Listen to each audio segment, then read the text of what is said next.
Mais où est passée cette équipe des Aigles de Carthage de la Tunisie qui a du vice? Cette équipe qui fait sortir leur adversaire du match.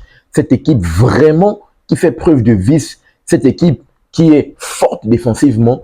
Cette équipe qui a une âme. Parce qu'aujourd'hui, il faut le dire, la Tunisie s'est complètement sabordée dans ce match. La Tunisie s'est complètement loupée. Oui, en fait de période, il faut le dire, ils ont réalisé une très belle fin de match avec cette mini remontada qui a été pas complète parce qu'ils étaient à deux choix de venir égaliser si bien évidemment le capitaine Ferjani Sassi mettait ce dernier but. Cette tête-là que le gardien complètement Nabali est en train de regarder le ballon, il filme, il était figé.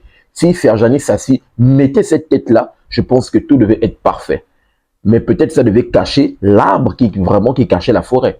Parce que oui, si la Tunisie revenait dans ce match, revenait et accrochait le match nul, ça devait complètement cacher parce qu'il faut le dire, cette équipe des Super Eagles du Niger a été exceptionnelle. Elle a dominé cette équipe de la Tunisie du premier jusqu'à, bon, pas le dernier match, jusqu'à quasiment à la 75e minute. Le Niger a été supérieur à cette équipe de la Tunisie. Au bout de 75 minutes, le Nigeria mène 3 buts à 0, c'est incroyable.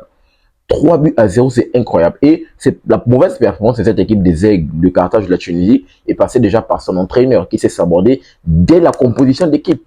Sami Trabelsi, aujourd'hui, vraiment, s'est sabordé. Il est venu avec une défense à 5. Je ne sais pas pourquoi il a complètement bousillé, comme on a pu le constater. Sans doute, il a pris peur de les différents attaquants de cette équipe, on va dire le vivier de l'attaque de cette équipe des Super Eagles. Il vient avec une défense à 5. Du coup, il va bousiller son équipe sur le plan offensif, sachant que, il faut le dire, qu'est-ce que je disais dans mes précédentes vidéos, cette nouvelle génération de la Tunisie est une équipe qui est portée vers l'avant. On peut l'observer, c'est une équipe qui marque beaucoup de buts. Elle est différente des anciennes générations qui étaient connues pour être des équipes italiennes. Le minimum syndical en remportant 1 but à 0, c'était tranquille. Du moment où ils partent le bus et ils te mettent un but, ils te climatisent. Je tiens à rappeler que les deux équipes, Nigeria et Tunisie, s'étaient affrontées dans les phases de poule pour la CAN du côté du Cameroun en 2021-2022. Excusez-moi, les deux équipes étaient affrontées là-bas et la Tunisie, les Aigles de Carthage, avaient climatisé cette équipe du Nigeria avec 1 but à 0. Donc, c'est une équipe de la Tunisie qu'on connaît bien, qui parque le bus et qui arrive à te faire mal. Or que cette nouvelle génération est une génération qui est plutôt portée vers l'avant. On a pu le constater le match face au Brésil. Bien évidemment, c'est une équipe qui a des jeunes petits talentueux qui sont incroyables sur le front de l'attaque. Bien évidemment. Autour d'eux, l'attaquant, ils ont un attaquant que j'aime bien. Avec sur le plan de l'attaque, avec Achouri et Mastouri, vraiment, ils ont des joueurs qui sont capables, bien évidemment, de marquer des buts, capables de se créer des occasions, capables de conclure. On a pu l'observer, Achouri qui a inscrit un doublé dans le match, bien évidemment, de l'autre côté, face à l'Ouganda. Donc, c'est une équipe, nouvelle génération qui est portée vers l'avant, mais il manque ce petit vice-là.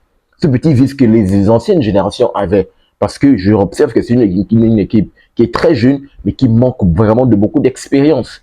Mais le technicien également n'a pas favorisé, bien évidemment, ses joueurs. Donc, le Nigeria qui domine complètement les 30 premières minutes, je pense qu'au bout de 17 minutes, Victor Osimhen peut ouvrir son compteur. Malheureusement, le but va être refusé parce qu'il est hors jeu. Il va pouvoir se rattraper à la 44e minute sur un très bon centre de la part de Ademola Lookman. Lookman qui était exceptionnel aujourd'hui, auteur de 2 passes décisives et 1 but. C'est lui qui fait la passe décisive sur Victor Osimhen qui conclut un but de la tête. Ensuite, le retour de vestiaire, le Nigeria va revenir sur les mêmes bases, sur les mêmes dominations, c'est la même domination qu'elle a laissée en première période. Et revenir mettre ce but au bout sur un corner de Ademola Lookman, c'est Ndidi qui vient évidemment là, qui se lève plus que tout le monde pour venir claquer cette tête incroyable. Et bien évidemment, Ademola Lookman qui va faire le show, one man show, 67e minute et mettre ce but incroyable. Mais je tiens à rappeler qu'au retour des vestiaires, Sami Trabelsi, le technicien tunisien, s'est revu parce qu'il a compris son erreur. Il a fait ce changement tactique-là à la mi-temps en repassant à une défense à 4. Oui, malgré ça, ils ont encaissé des buts, mais on a pu voir qu'une équipe de la Tunisie qui ressortait plus le ballon, qui se procurait plus d'occasions. Parce qu'en première mi-temps, ils étaient complètement esselés. En première mi-temps, ils ont trop respecté cette équipe du Nigeria.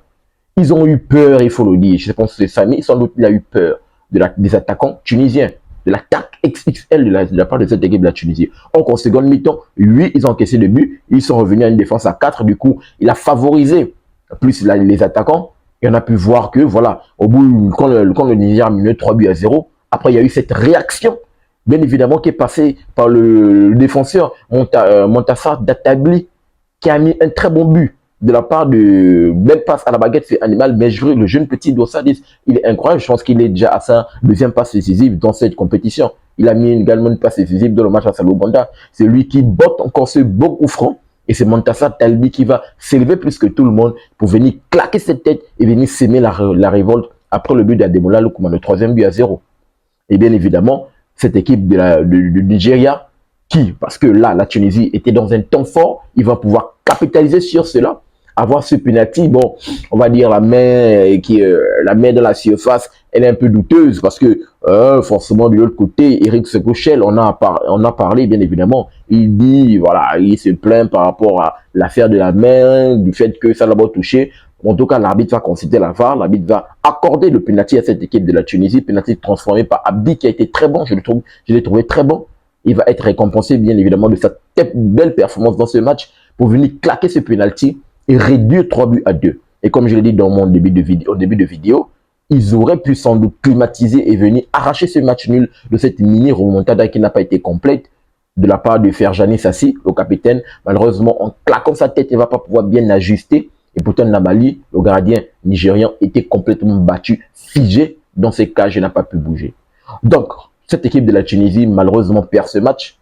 De l'autre côté, le Nigeria, avec cette victoire, décroche automatiquement son ticket de qualification pour les 8e de finale. Or que la Tunisie va falloir batailler encore dans la dernière journée face à la Tanzanie. Toutes ces gens essaient de checker le classement dans ce groupe C. On peut voir que le Nigeria, leader, décroche son ticket de qualification avec un bilan de 6 points. Goal average de plus 2. Les Aigles de Carthage et la Tunisie sont juste la 2e. Goal average de plus 1. Ils vont se battre face à la Tanzanie qui est la 3e, 1 point. Il y a eu cette rencontre aujourd'hui contre les deux pays de l'Afrique australe là-bas. Tanzanie, Ouganda, les deux équipes sont neutralisées. Donc, bien sûr, il y a la rencontre Tunisie, les Taifa Stars qui vont affronter cette équipe des Aigles de Carthage. Il va falloir que la Tunisie, bien évidemment, oui, un match nul peut qualifier cette équipe de la Tunisie, mais on verra ce que ça va donner. Or que de l'autre côté, le Niger va affronter cette équipe de l'Ouganda. Donc la Tunisie, malheureusement, il faut le dire, c'est s'aborder dans ce match. Avec aussi le plan tactique, malheureusement, avec la défense à 5. Première mi-temps catastrophique. Deuxième mi-temps, le coach essaie de inverser la tendance, mais ils vont pouvoir montrer quoi, quasiment c'est le 1/3 du match que cette équipe de la Tunisie va pouvoir sortir de l'eau avec ses 2 buts. On peut voir que c'est une équipe, comme je l'ai rappelé, une jeune génération de la Tunisie qui est portée vers l'avant. Lorsqu'elle décide qu'elle veut marquer, elle marque des buts. Elle arrive à marquer. Donc c'est une génération qui est très forte. Il ne faut pas que Sami Trabelsi puisse vraiment, on va dire, c'est quoi le terme là, puisse vraiment ne pas permettre à certains de ces joueurs de s'exprimer. On croit que c'est une équipe qui est vraiment portée vers l'avant et j'espère que ça va être une grosse leçon pour lui pour les prochains matchs qui vont arriver. Parce que je pense que normalement cette équipe de la Tunisie est capable de sortir de ce groupe parce qu'elle a juste besoin d'un match nul face à la Tanzanie dans la dernière journée.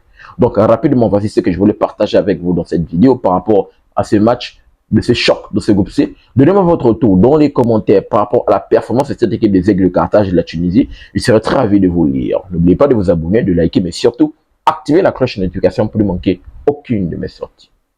Peace. Très bientôt les gars.